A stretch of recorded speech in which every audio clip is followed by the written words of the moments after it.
लेकिन आज ये सभी हकीकत है। आज ये हकीकत है।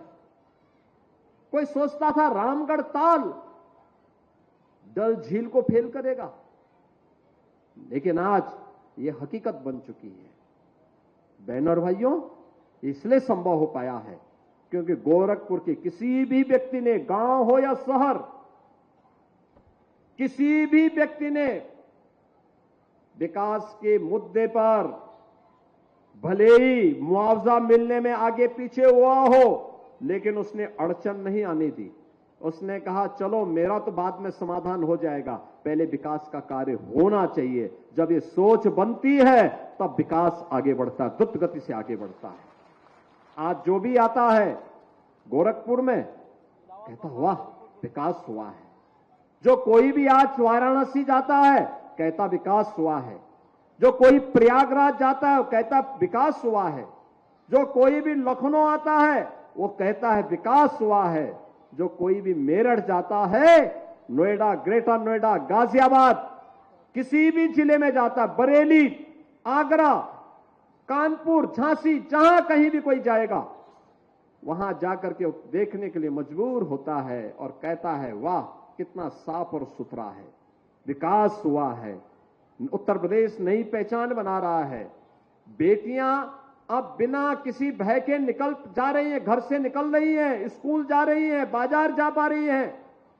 व्यापारी को कोई भय नहीं है, उद्यम लग रहे हैं, नौजवान स्थानीय स्तर पर रोजगार प्राप्त कर रहा है।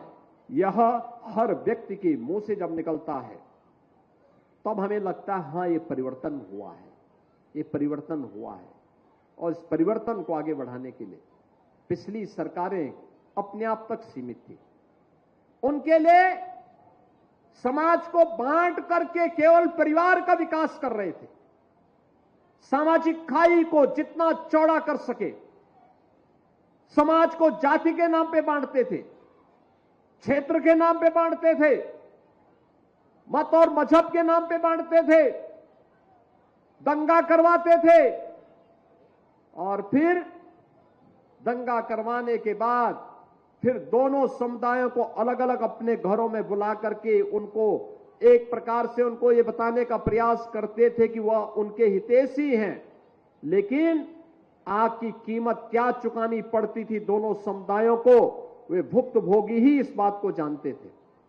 बहनों और भाइयों, पिछले 8 वर्ष से दंगा नहीं हुआ तो विकास हो रहा है, हर एक का विकास हो रहा है, समान सुविधाएं सबको मिल रही है, कोई भेदभाव किसी के साथ नहीं हो रहा है। और विकास की प्रक्रिया के साथ साथ लोक कल्याणकारी योजनाओं का लाभ कैसे मिल रहा है। युवाओं को देखो ना, नौजवानों को हम टैबलेट दे रहे थे, मंच पे भी हमने टैबलेट बांटे। ये नौजवान टैबलेट, बहुत सारे परिवारों में मां बाप की क्षमता नहीं थी कि टैबलेट देता, लेकिन आज ऑनलाइन प्लेटफॉर्म में जुड़ करके कोचिंग की सुविधा का लाभ ले सकता है। कंपटीशन के लिए, अपने पाठ्यक्रम के लिए ऑनलाइन एजुकेशन के साथ जुड़ सकता है, अभ्युदय कोचिंग के साथ जुड़ सकता है। टैबलेट सरकार दे रही है। 2 करोड़ लोगों को हम टैबलेट दे रहे हैं उत्तर प्रदेश में, 2 करोड़ नौजवानों को।